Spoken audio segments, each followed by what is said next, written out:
Good afternoon, everybody.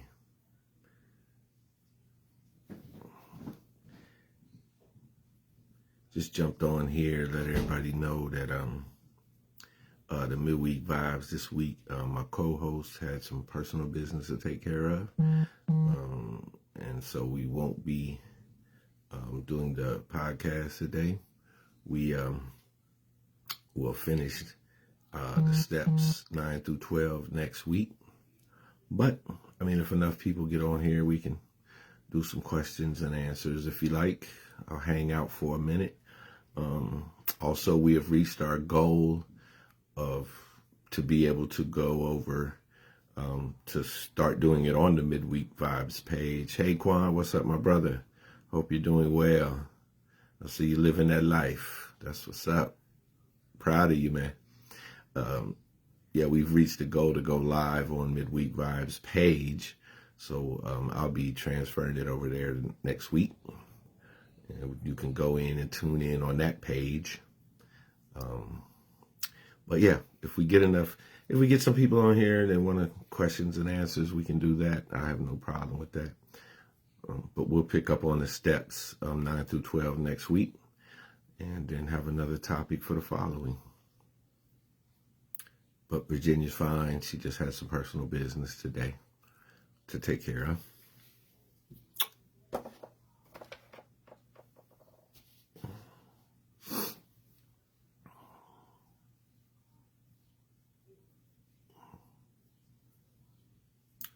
But you know me, I like to, I'll answer any questions, story times, whatever y'all want. And if we don't get anybody on, that's fine. We'll just continue next week. We've been doing good with our viewers. It's been steadily going up as far as how many views we're getting, so and subscriptions, and so it's been a process.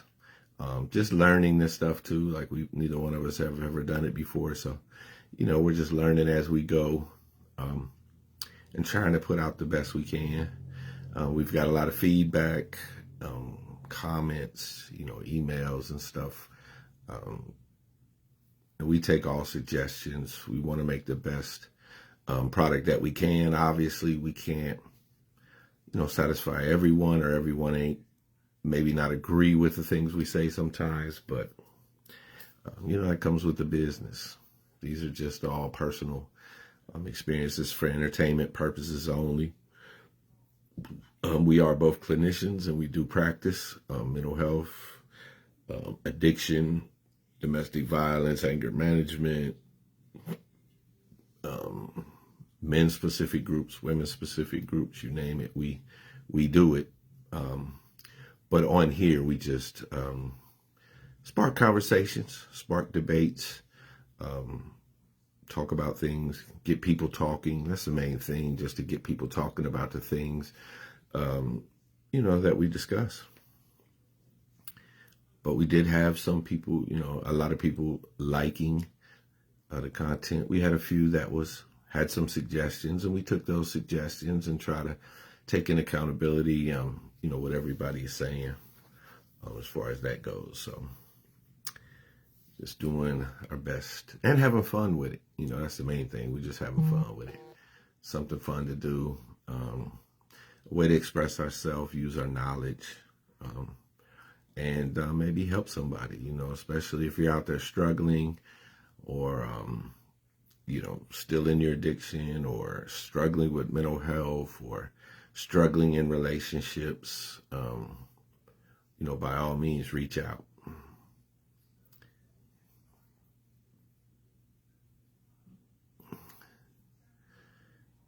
Hey, Richard, what's up, my brother? Good to see you on here, man. I've been seeing you on there.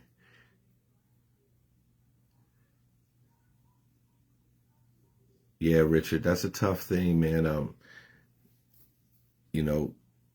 Sometimes, the legal route is the only way we can go on that, Richard. If they're holding our children from us or won't allow us to see them, a lot of times the men don't have any rights when it comes to that.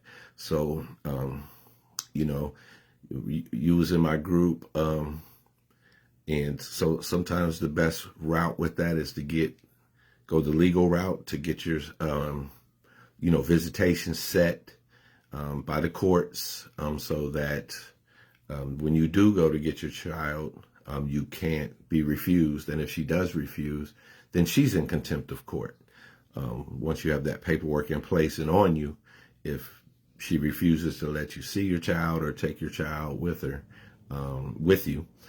then you can have that paperwork and she can actually be charged with contempt of court. So it's a process. It's a long process. I've counseled many men and, that are going through this process, trying to see their child and, break up or whatever happens, and then they're not allowed to see them. So it's definitely a journey, but, I know you, Richard, you would never give up on your child. So it'll be worth it. And I've seen you with your children. So you're an awesome dad. Just remember that. And, all men deserve to see their children if, they're willing and want to be. So I'll be praying for you, Richard, and I know you'll do the right thing. But yeah, good to see you, man.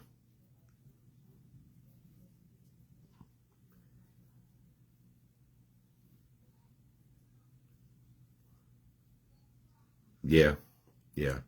But Richard, what you got to understand too is, a lot of times breakups, people's feelings get hurt. And she's probably still hurting or mourning the relationship, possibly still loves you, and reacting out of pain and hurt. So don't be too hard on her, because, she's reacting out of that pain and hurt. And so, yeah, unfortunately it's directed in the wrong way. But we see that in men, and then women do those same things when you're ending that relationship, and especially if you've been with them a considerable amount of time, you guys share a kid together, pain and hurt of that relationship and mourning that relationship, it takes time. So just be patient with her. I see a lot of men, I hate my baby mama or this and that and all these things. And it's like, you laid down and had a child with her. So you obviously loved her at one point. You obviously respected her, and she was good enough to have your child. We just got to give grace, when the breakups and things, because we're acting out of that pain. And unfortunately, the children in relationships sometimes, catch them strays because of that. So I understand, Richard, sure do. And you're not alone. If you need any help, reach out to me at any time. I'm always here for you. Always here. Yes, sir. Yes, sir. Anger and resentments won't get us anywhere. The children will get hurt, and I'm sure, you're experiencing some pain as well. Like, you've been with this woman, you had a child with this woman, so. But us as men, we got to do better with, recognizing our pain, acknowledging it, going through it, feeling it, allowing it to process, instead of trying to be macho and saying, I don't care what she do, I don't like her anyway, she's this, she's that. No, you loved her at one point enough to have a baby, so being hurt is okay. Crying is okay as men, all those things. So give yourself that time to process it and heal from it as well. It's just like, the stages of grief when we're mourning a death. We still mourn a relationship when we're no longer in it. There's a mourning process to that. So allow yourself to feel it and go through it and understand it. And also, while we're on it, men don't take enough time to, heal from relationships. We just jump right into that next one, and then, we take toxic traits in that relationship with us. Without healing, we take all that baggage from the next one right into the next one, because we don't take that time between that and heal ourselves.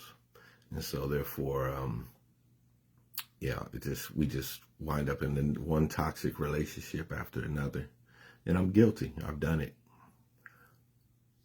Fear of being alone, many different fears accompany that.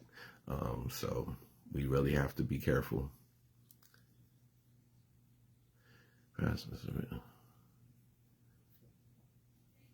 Yes, Richard, for sure, man, for sure. But just take the time to heal, Richard, and because when you heal and you're whole and not broken, your child benefits from that.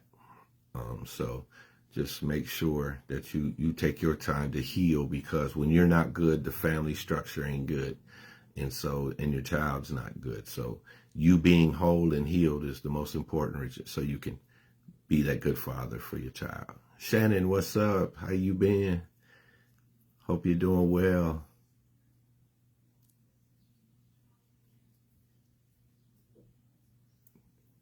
Right, Richard. Right. And that's good. That's good that you're recognizing that and seeing that and taking that time. It's important.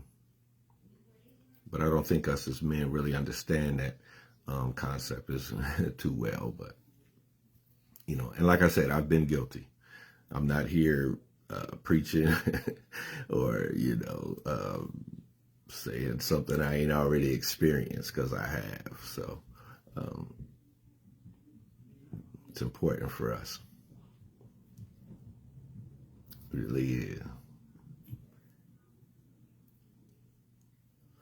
Good to see some people on here I ain't seen in a while or talked to in a while. That's what's up. Appreciate you guys. Like I said, when I started Midweek Vibe, my co-host has some personal things to do today, some personal business, so she wasn't able to attend. But I wanted to just jump on here and talk to you guys, and we'll be back next week with the conclusion to the steps 9 through 12, talking about them. We'll be back, and I also mentioned that our Midweek Vibes page has enough followers on it now. Thank all you guys that liked and followed. That we can go live on there now. So we'll probably switch it over. I'll make some announcements or some videos that let everybody know, just to switch to the Midweek Vibes next week, and we'll be on that page. So it'll be our first one on there. That's an accomplishment. Our views have been going up steadily each week. So excited about that more people are seeing it, and that, more people are interacting. I really appreciate that. Appreciate all the love. We got some, good things coming up, and just continue to grow. We're both new at it. We both didn't know too much about this thing when we started. We just kind of jumped feet first into it, and let's do it. Let's have fun and see what's up. There's also a Midweek Vibe YouTube page. If you guys could go like and share that, subscribe to that, that would be awesome. All the videos that we do live will be over there.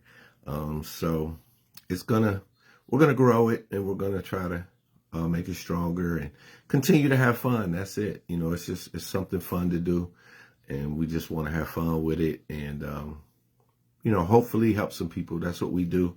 Me and Virginia, we've been in this field for over 10 years, and we just want to have fun with it. What sometimes counseling can be stressful. It's mentally draining at times. We take on a lot of hearing different people's stories and, their experiences and, where they're at. And it's mentally draining sometimes. So we figure this is a good way for us to share, have fun, interact, and help. It's for entertainment purposes only. I'm not being a counselor on this. I'm just two people, or however many people's on here talking at the family table. So that's just the goal on that. But if you do need counseling, please reach out to me. I am available. Mental health, addiction, domestic violence, anger management, all those things. But yeah. Hey, Ma, on there. My number one fan, my mother, is on here. How you doing? Hope you're doing good, Ma. Hope you, I know I talked to you, but I hope you had a great Mother's Day.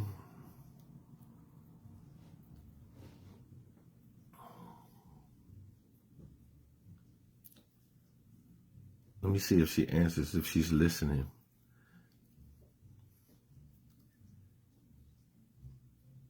You there, Ma? Say hi.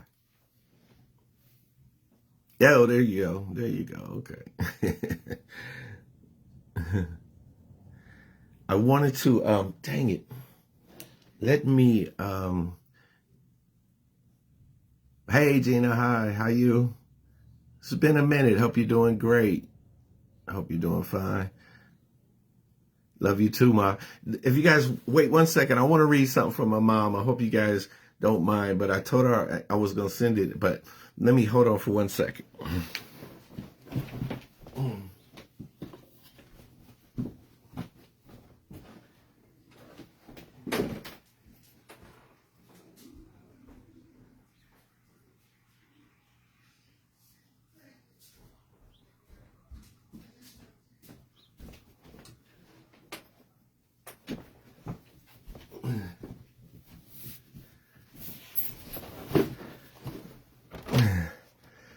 Sorry. I wanted to, since my mom's on here, I wanted to read her something. I hope you guys don't mind. Let's see.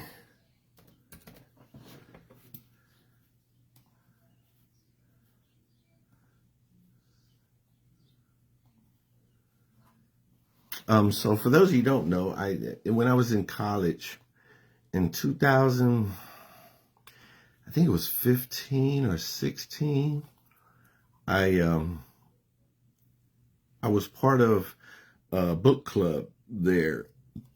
And, I was doing some writing, and I got in this book club, and I met this gentleman, and he took a liking to some of my writings and stuff, and I wind up being a part of a book, my story.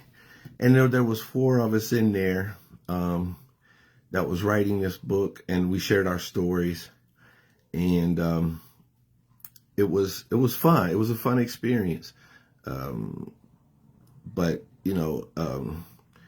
so now, as it coming this long, this many years later, I've been through so much more, and graduating, getting my master's degree, and all those things. So I was like, man, that's just, the book was fine, and it shared just a piece of my story.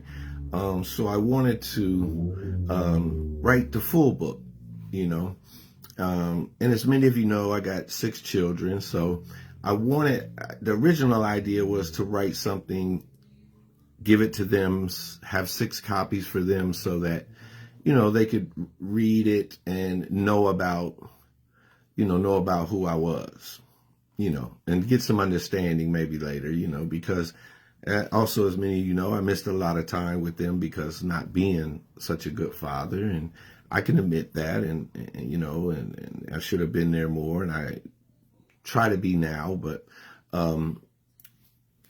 so I just started writing this thing, and it just got bigger and bigger and bigger, and now I'm pretty close to like having everything done, and so I'm gonna try to publish it and get it out there, so, and hopefully everybody enjoys it. It's just about my life, and when I was doing it, I was kind of like writing, I was putting my family in it and stuff. And then I was like, I don't want to put my family in it. This is my story. This is how I seen things. Even though we lived in the same house, we could have seen things totally different or had different perspectives. That goes on a lot. So I just wanted it to be this through my eyes, and talk about my experiences, my feelings, and things throughout my life. So, with that being said, I didn't want to do that. So, but now it's coming together, and it's been a long time coming, but it's something I want to accomplish in my life. It's my next goal. I set short-term and long-term goals in my life, throughout my recovery since 2011. I've been doing that, setting short, long, achieving them, start again, setting short, long-term, and trying to achieve them. Because I'm the type of person that when I get stagnant or, I don't know, life just gets, and in my mind, it's famous. I'm famous for saying, is that it? Is this what I got sober for? Is this all life is? I start getting stagnant, and that's a bad place for me. It's a bad place. I would say it's a bad place for any alcoholic. That's just my opinion, or addict. But it's a bad place for me since I'm using I statements. And so I like to, keep myself motivated and energized and looking for something. A gentleman told me a long time ago, he said, a man that has no future will always return to his past. And man, that stuck with me. That really stuck with me. And I was like, man, I don't want to go back to my past. So I need to keep planning my future and what those next steps look like and what my next goal is and what do I want to achieve, and keep myself motivated, because my past is something I never want to go back to. So it always stuck with me. But yeah, so I've just been doing that, just writing that. But I wanted to read a little section of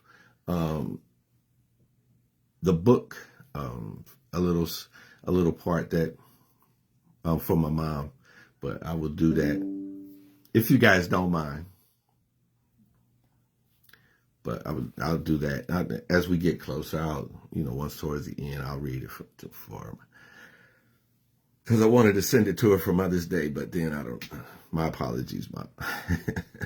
We did talk, so don't nobody come down on me. I did call her, tell I love her, hope she had a blessed day and all that, but we live in two different cities, so she was with my brother and my sister and hanging out and having fun, so that was awesome.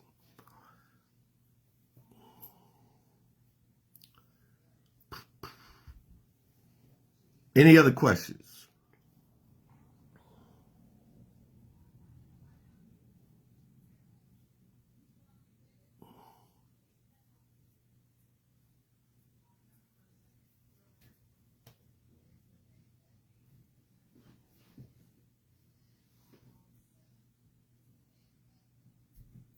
All right. Well, let me read it. But y'all got to bear with me because I'm reading it off the computer.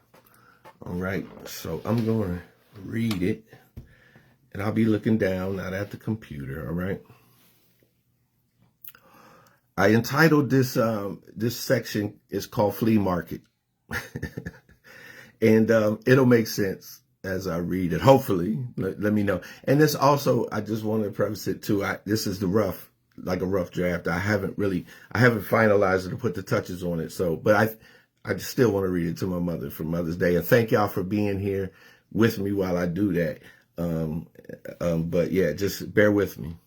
It's titled Flea Market. It says, my first couple of years in sobriety, I lived with my mother and mainly just went to meetings, worked with my sponsor, and tried to rebuild my life.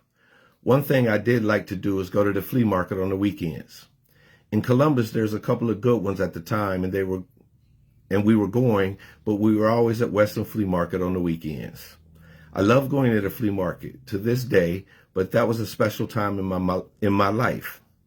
I felt like me and my mother were building back our relationship and making up for lost time by hanging out, getting to know each other again. I didn't have much of anything back then, especially money, but my mother saw that I was really trying to remain sober this time and doing all the right things. So she would buy me things that I needed and sometimes what I wanted. She would mainly buy me clothes, shoes, and all the essentials that I needed, but there was so much more. At this time in my life, she was the mother I always wanted as a kid, but felt like I didn't have. Since I have gotten older, I understood the abuse she went through with my father and how much control he had over her. And honestly, there wasn't much she could do back then because there weren't the resources that there is today to help people in domestic violence situations. She simply did the best she could with the cards she was dealt. My mother is not a very affectionate person, but I have always known that she loves me. I know that all she ever wanted was the best for me to get sober, for me to get my life together, and I'm so happy that I was able to give her the gift of seeing me sober and productive in my life. She is the toughest woman I know and never gave up on me. This time in early sobriety was tough because I wanted to drink every day. But it was also the greatest time because I got to be with my mother.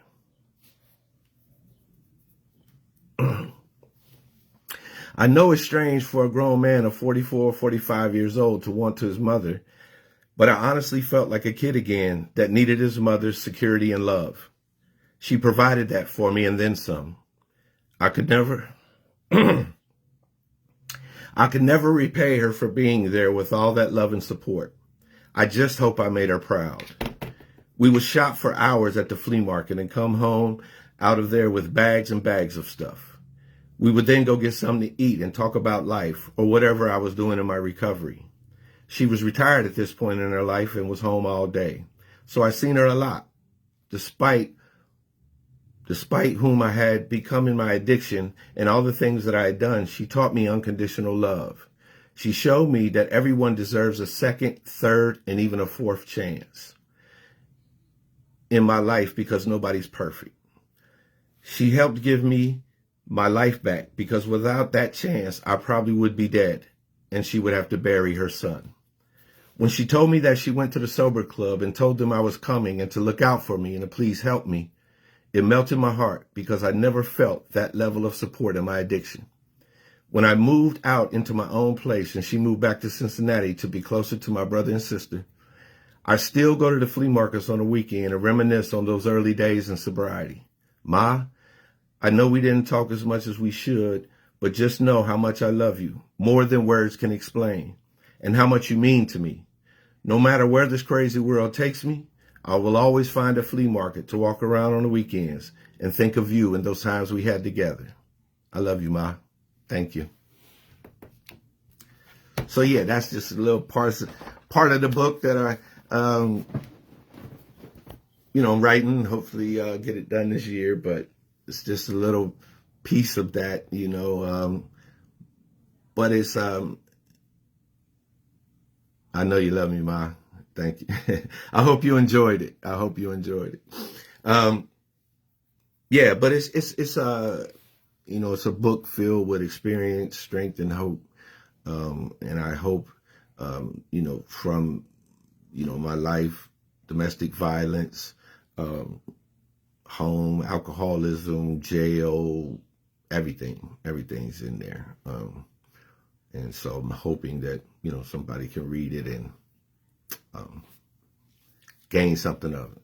Got a little choked up there for a minute, thinking about those times. And time goes so fast, it goes so fast.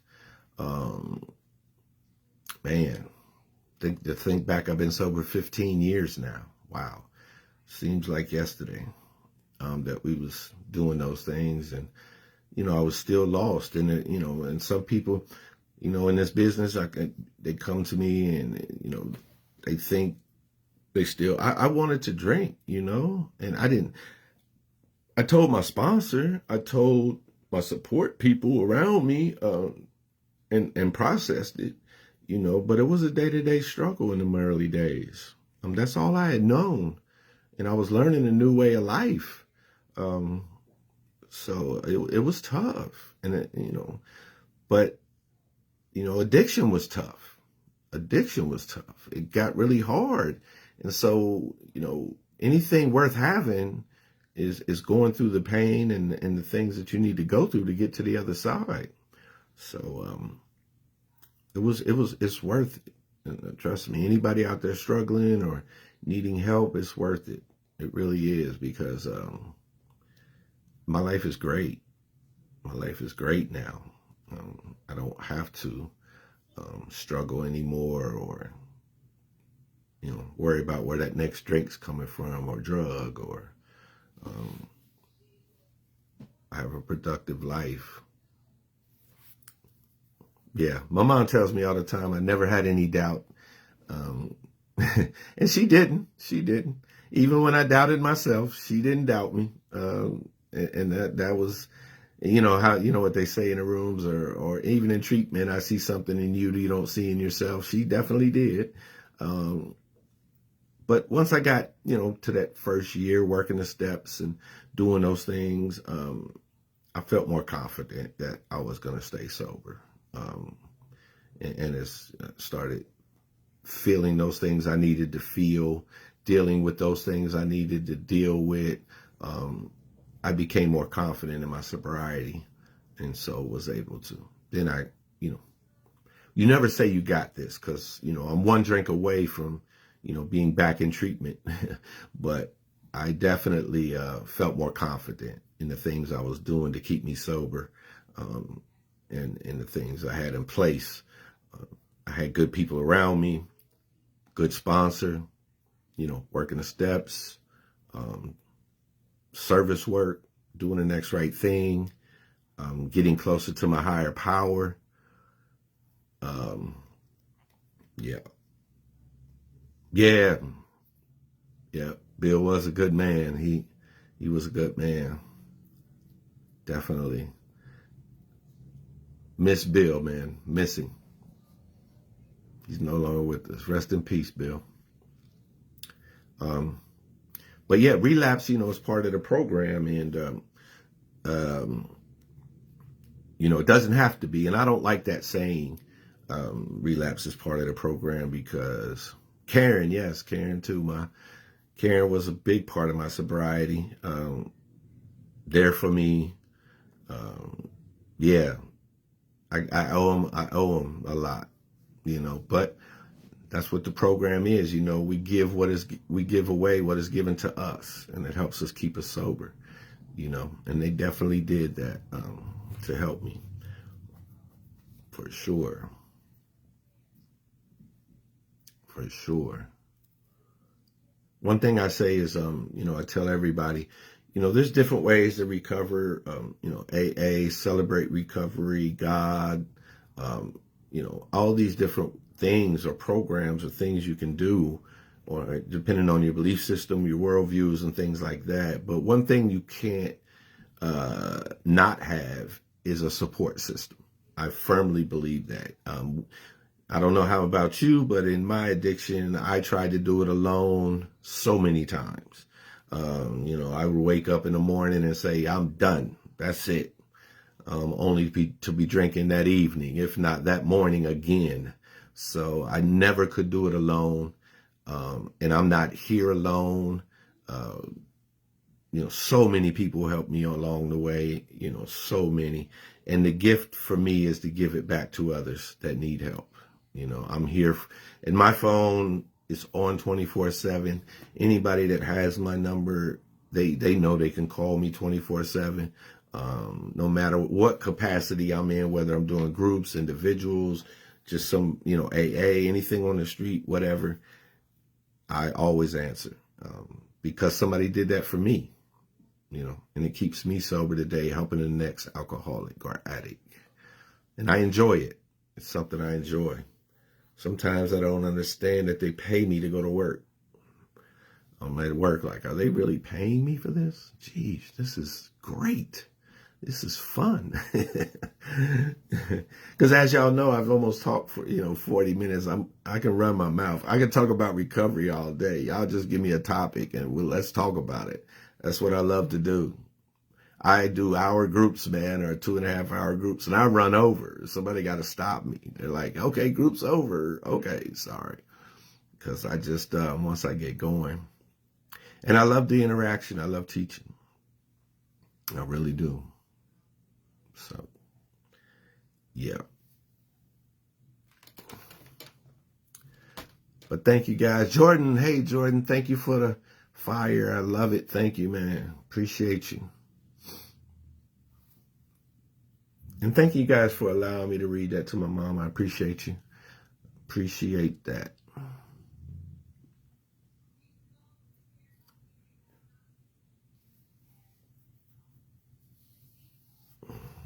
Any other questions? Any other comments? Any other concerns? Got a few more minutes.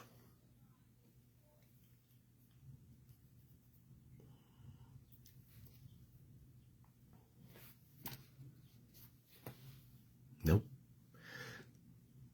I tell you, like I tell my group, not a very interactive crowd today. Are you guys up? Did you have your coffee? Oh wait, it's 5. It's 5 o'clock, ain't it? It's 5:30. You guys should be up, unless you're getting in from work and tired. I understand that.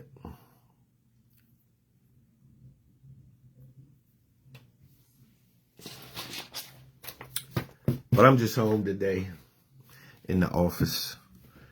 All the Michigan stuff. I'm in Columbus, so the Ohio State fans are like, get that out of here.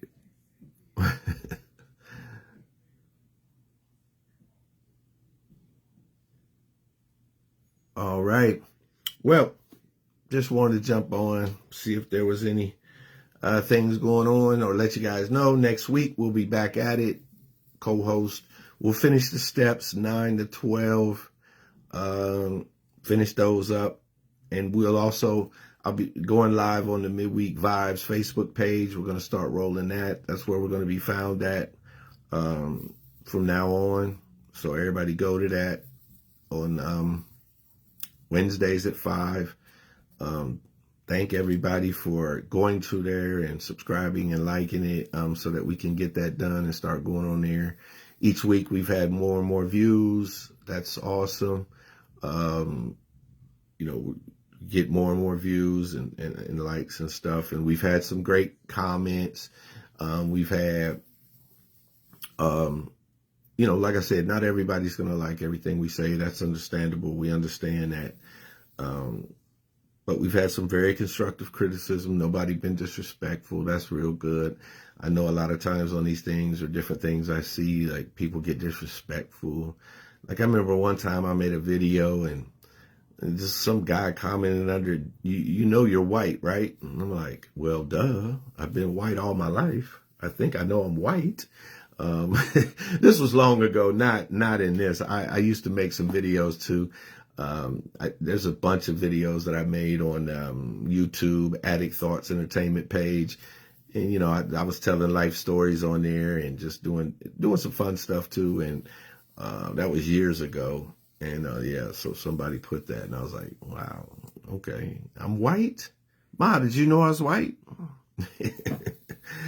So, but just, stuff like that. But we haven't had any really any hate or anything. We've had some constructive criticism, which we love, we take, and we try to implement, right? So, yeah. Or if anybody wants to go live, I think I seen on here I can bring you on camera or whatever, or talk, and if you wanted to. So, I'm all down for it. I just do these solo things and talk, try to interact when she has business. She's been doing some things, some big things too. So she's got some things going on. So when she's not here, I just jump on here just to do this, talk and interact. But I don't even know how to tell how many people's watching it or whatnot. But so, yeah. But yeah, back to it next week. Steps 9 through 12. We'll be breaking them down. And then we pick topics. If you guys got some topics, if you got some topics that you'd like to hear us discuss, or something you're struggling with, like Richard, he came on and was, struggling. I know Richard. Richard's my guy. And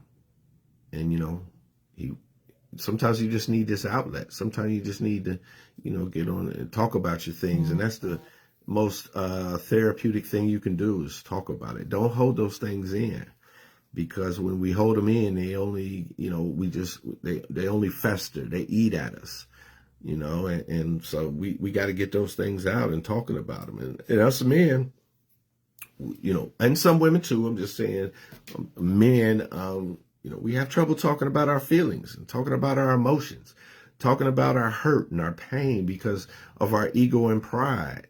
You know, I had a client tell me the other day, like, dang, what did he say? We was talking about something, and he said, like, I'm not a fragile man or something like that, you know. And I was like, okay, I don't think that's the word he used, but it's close, like something like that. And I was like, I don't want you to be fragile. I want you to be vulnerable. You know, you got to be a vulnerable man, because when we turn our vulnerabilities into strengths, when we talk about them, and that's the key. And that's what we don't acknowledge, that I have to talk about my vulnerabilities and my hurt and my pain, because I need to turn those into strengths. When I don't talk about them, they're not strengths. They're holding me down. They're holding me back from being my full potential. And so I have to talk about those things and be vulnerable enough to say I hurt, to say I'm in pain, you know, and to say this affected me this way or that way. And then I can grow from it and understand more about myself. And that turns my vulnerability into a strength. So that's what I'm proud of you, Richard. I hope, if he's still on here, I hope so. But I'm proud of you for talking about it, man, and being a man, and understanding that, man, because it's going to become your strength through this process. Believe me. Because I believe, you know, a child needs a mother and a father, you know, for that balance. There's going to be some things a child can go to the mother about and learn and grow. And there's going to be some things a child needs their father for, to learn and grow and to be the best version of themselves. Now, don't get me wrong. Some great single parents out there with some great kids. Don't get me wrong. Applaud, Mother's Day just passing, applaud to all you single mothers raising great children. I see it. And that's amazing. There's some single dads out there that I know from working in this field and things that they've went through, and they're raising their children great, and they have great children. Applause. And anybody that knows me, I love to see good dads. I do. It does something to me when I see men spending time with their children and loving their children and supporting their children emotionally, physically, mentally. That just, man, it does something to me. And anybody that knows me or been in my groups with me or, you know, done something with me in the past, they know that. Like, I love to see great dads, man. It just melts my heart. It melts my heart. And you have to break that cycle, because, and I'm just saying this, my dad wasn't a great dad, and I wasn't either. So, you know, they're watching us. They do as we do. And I have some sons that are great fathers, and thank God for that. And some daughters that are great mothers. Yes. My daughter is a great mother. I'm sorry, my other daughter don't have kids. But so yeah. But I firmly believe a child needs both parents, man. If they have that opportunity, it makes things 10 times better, for sure. And I love to see it. I love to. But a lot of times, you know, when we have those broken relationships, like I said before, the pain, the hurt, those things block our ability to co-parent, because, you know, maybe we still love that person, or we're not over the relationship, or things happen in a relationship where we get angry and upset at that person and resent that person. And then those things transfer to the children, and not being allowed to see them or interact with them. And it hurts. It hurts. And I've been there too.